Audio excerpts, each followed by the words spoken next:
Supreme court के वरिष्ठ अधिवक्ता हमारे साथ जुड़ रहे हैं, चड्ढा जी। और आपसे सवाल सर यही है कि सुप्रीम कोर्ट ने जो फटकार लगाई है इसके मायने क्या हैं? सुप्रीम कोर्ट ने बहुत दिवाकर विक्रम जी बहुत स्पष्ट शब्दों में, और आपने बिल्कुल सही शब्द का चयन किया कि फटकार लगाई है।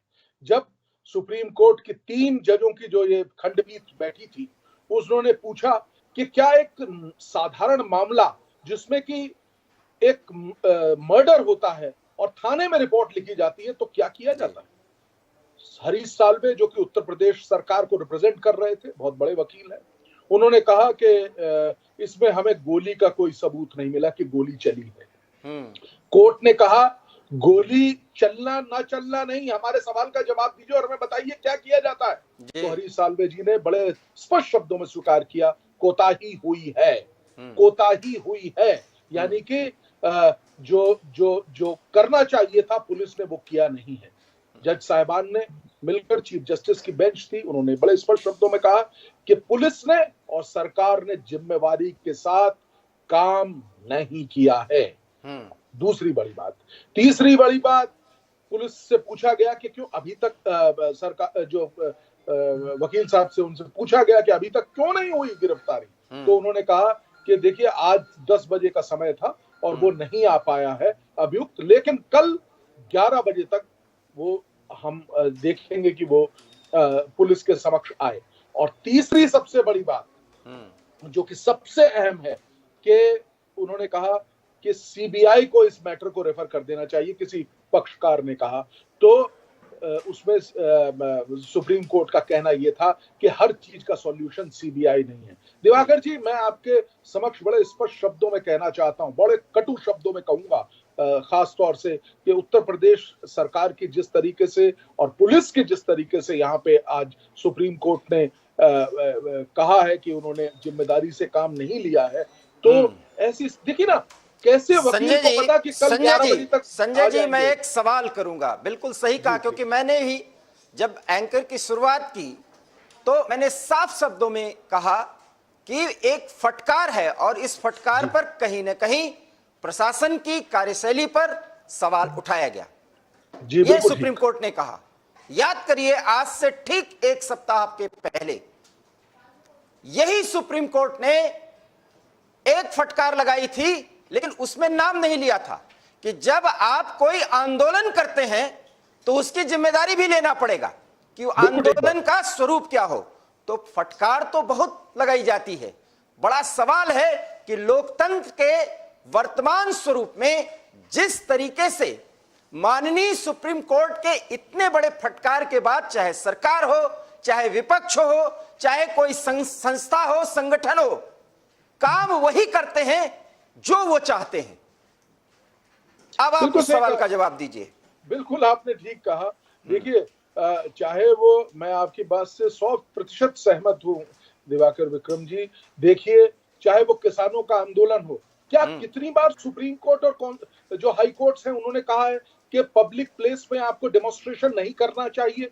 आपको पब्लिक प्लेस में डेमोन्स्ट्रेशन करके जो साधारण नागरिक है, आम जनता है, उसको प्रति कोई जो गलत चीज पैदा नहीं होने देनी चाहिए। ये बातें हैं, लेकिन आज की आवश्यकता है कि जो कानून की व्यवस्था है उसका सही तरीके से कैसे निर्वाह हो। क्यों एडमिनिस्ट्रेशन, क्यों पुलिस तंत्र यहाँ पे ऐसा भाव आ रहा है। देखिए, अगर एक बात और, बड़ी पुरानी कहावत है दिवाकर जी, आप इस चीज को जानते हैं कि जो न्याय व्यवस्था है वो न्याय का मिलना न केवल मिलना चाहिए बल्कि दिखना भी चाहिए, जिससे कि आम जनता को मैसेज जाए। इस पर्टिकुलर एपिसोड से मैसेज क्या जा रहा है वो सही नहीं है। चाहे वो पिछली टिप्पणी हो या आज की टिप्पणी हो, दोनों का मैसेज बिल्कुल सही नहीं है। अगर उन्होंने कह दिया कि पब्लिक प्लेस में आप मत करिए डेमोन्स्ट्रेशन, क्या हुआ? उसका कोई प्रभाव पड़ा क्या? कुछ भी नहीं। और आप चूंकि वरिष्ठ अधिवक्ता हैं, सुप्रीम कोर्ट के वरिष्ठ अधिवक्ता हैं, और राजनीति की ये जो दिशा है और उसकी जो दशा हो रही है उसको भी आप परख रहे हैं। मैं भी एक पत्रकार के तौर पर उसको देख रहा हूं। टिप्पणियां होती हैं, और माफ करिएगा, मैं वकील भी हूं पत्रकार होने के साथ साथ, मैं ये सवाल करता हूं कि हमारे न्याय व्यवस्था का एक सीधा मजाक उड़ाया जाता है। क्यों? कभी आप याद करिए, दशकों पहले सुप्रीम कोर्ट की अगर कोई टिप्पणी होती थी, वो भी तल्ख होती थी, तो सरकारें हिल जाया करती थी। आज हर दूसरे दिन माननीय कोर्ट को नाराज होना पड़ता है, लेकिन आप प्रतिफल क्या है? ढाक के वही 3 पाल। देखिए दिवाकर विक्रम जी, आपने बिल्कुल सही कहा, और मैं आपकी बात से, मैं क्या, कोई भी व्यक्ति जो कि एक सामान्य नागरिक होगा देश का है, वो आपकी बात से 100% एग्री करेगा। और लेकिन ये एक, इसका आज ये छोटी छोटी बातें अगर हम जुड़ के देखें तो इसका अंत बहुत कटु है, बहुत कठिन है, बहुत गलत है, मैं कह रहा हूं आपसे, और बड़े स्पष्ट शब्दों में। एक इंस्टीट्यूशन को क्या हम फेलियर की ओर धकेल रहे हैं? निश्चित रूप ये बहुत दुखदाई है। हमारा जो हमारी लोकतंत्र है, वो विश्व का सबसे बड़ा लोकतंत्र है। क्या इस लोकतंत्र की ये आज दशा हम करते जा रहे हैं? आज यहाँ पे हम सबको समझना होगा, चाहे आप हो, मैं हूं, हम सबको ये प्रयास करने पड़ेंगे। और आपके माध्यम से आप इस चीज को कितने जीवंत तरीके से उठा रहे हैं, मैं आपको इस चीज की बधाई देता हूं। बहुत बहुत धन्यवाद सर आपका। जी जी जी जी, बोलिए बोलिए सर। मैं सिर्फ ये कहना चाहता हूं कि आज इतनी तल्ख टिप्पणी जब सुप्रीम कोर्ट ने की है, ऐसी स्थिति में हमें देखना होगा कि किस प्रकार से, और हरीश साल्वे जी ने बड़े स्पष्ट शब्दों में आज कहा है बात, मैं उनकी भी यहाँ पे तारीफ करना चाहूंगा। कहा कि कल तक सारी चीजें, तमाम shortfalls, this is the word used by him, all shortfalls will be covered. कल तक हम सारी चीज को परिपक्व करेंगे। लेकिन ऐसी दशा क्यों आई क्यों? प्रश्न ये है, क्यों हम ऐसी स्थिति पे पहुंचे कि हमको सुप्रीम कोर्ट के डंडे के बाद आगे जागना पड़ रहा है? आज ये स्थिति क्यों है? ये एक बहुत बड़ा प्रश्न चिन्ह है। मेरे को ऐसा लगता है कि हम सबको मिलके इस तंत्र को अच्छा करना है, बेहतरी की ओर देश को ले जाना है। निश्चित रूप से जनता इसको देखेगी, और सब कुछ देखा जा रहा है, चाहे आंदोलन हो, चाहे विपक्ष का मूवमेंट हो, चाहे सरकार का रवैया या रुख हो, सब कुछ ये जनता देखती है। और एक स्वस्थ लोकतंत्र में हमारी जनता या हम सभी नागरिक इतने जागरूक हैं कि हम किसी की कार्यप्रणाली को सही तरीके से देखते हैं, समझते हैं, परखते हैं, और उसके पीछे की रणनीति और राजनीति को भी हम समझ रहे हैं। सवाल बड़ा है कि अगर कोई आरोपी है, 302 के तहत उसको आरोपित किया गया है, तो गिरफ्तारी में अगर कोई अड़चन आ रही थी तो वो क्या थी और गिरफ्तारी क्यों नहीं हुई? पहली बात। दूसरी बात, क्या इसमें सिर्फ एक राजनीतिक मायने ही है, या प्रशासन की तरफ से, जो पुलिस प्रशासन की तरफ से, या हरीश साल्वे को जो इनपुट दिया गया, जो कि वो कोर्ट में पैरवी कर रहे थे उत्तर प्रदेश सरकार की, कहीं कोई कमी रह गई थी? क्योंकि हमें प्रशासन की बात को भी समझना चाहिए, पक्ष तो हमें सब समझना चाहिए।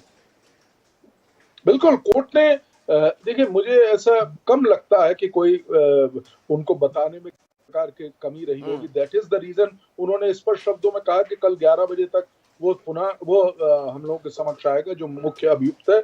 और दूसरा ये भी उन्होंने कहा कि अगर किसी भी तरीके की जो ये शॉर्टफॉल्स हैं, इन शॉर्टफॉल्स को हम निश्चित तौर पे बड़ी जिम्मेदारी से, उन्होंने कहा, और उनकी बात को कोर्ट ने परिपक्वता से लिया। और एक बात मैं और बताऊं, इसी वजह से कोर्ट ने, क्योंकि अब दशहरे की छुट्टियां भी हैं, उसके बाद इमीडिएटली रीओपनिंग जब होगी कोर्ट की, 20 तारीख को इस मैटर को सुनने के लिए आगे भी रखा है।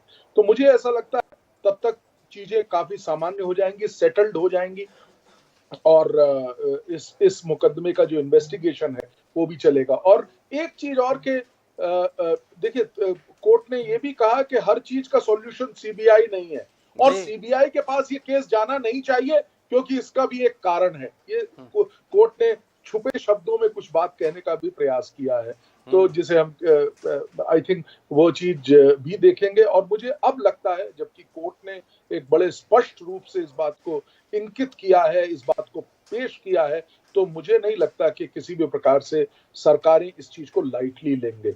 जी, सरकार इसको लाइट नहीं ले सकती। लेकिन एक सब खबर भी हम आपको बता दें कि नोटिस लगा दिया गया है आशीष मिश्रा के घर के बाहर, और 11 बजे तक वो पेश होंगे, ऐसा बताया जा रहा है। तो उसकी जो प्रक्रिया है सर, उसके आगे क्या होगा क्योंकि अगर वो कोर्ट में सरेंडर करते हैं उसके बाद की प्रक्रिया क्या हो सकती है?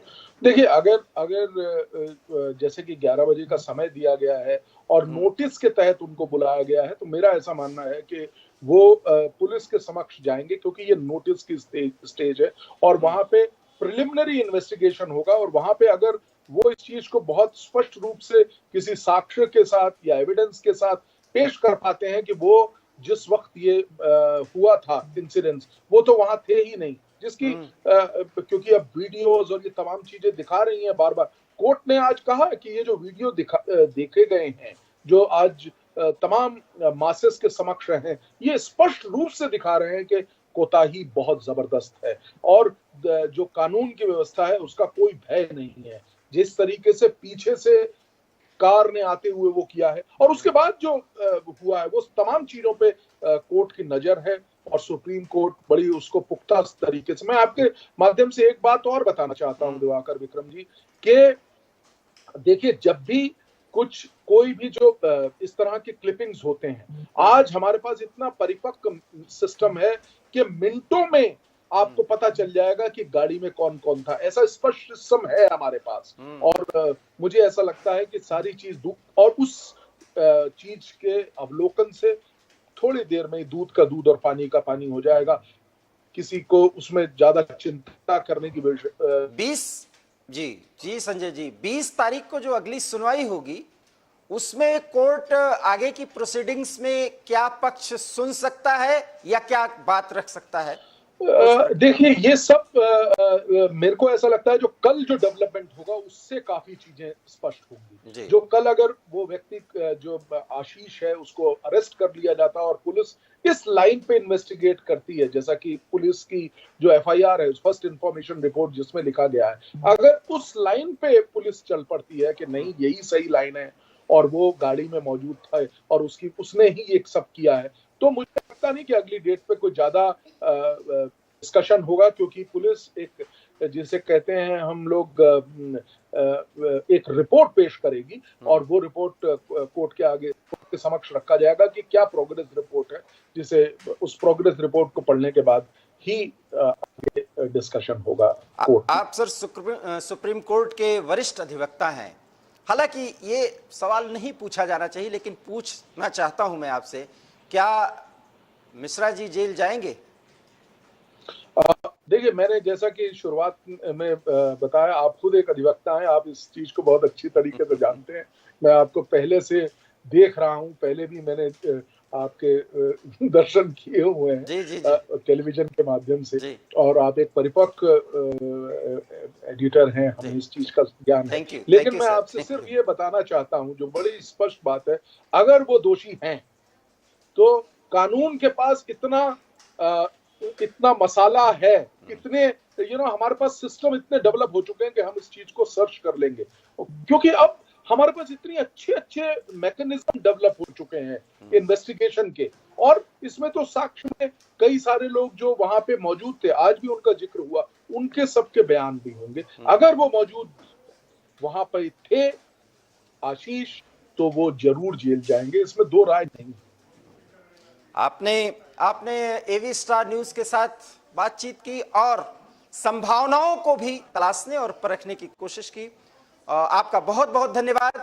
ये थे वरिष्ठ अधिवक्ता संजय चड्ढा, जो सरकार पर की गई सुप्रीम कोर्ट की तल्ख टिप्पणी पर अपना एक विचार रख रहे थे और उसका विश्लेषण करने की कोशिश कर रहे थे कि वास्तव में माननीय कोर्ट इतना नाराज क्यों हुआ। सरकारों को, किसी भी पक्ष को, कोई भी पक्षकार हो, माननीय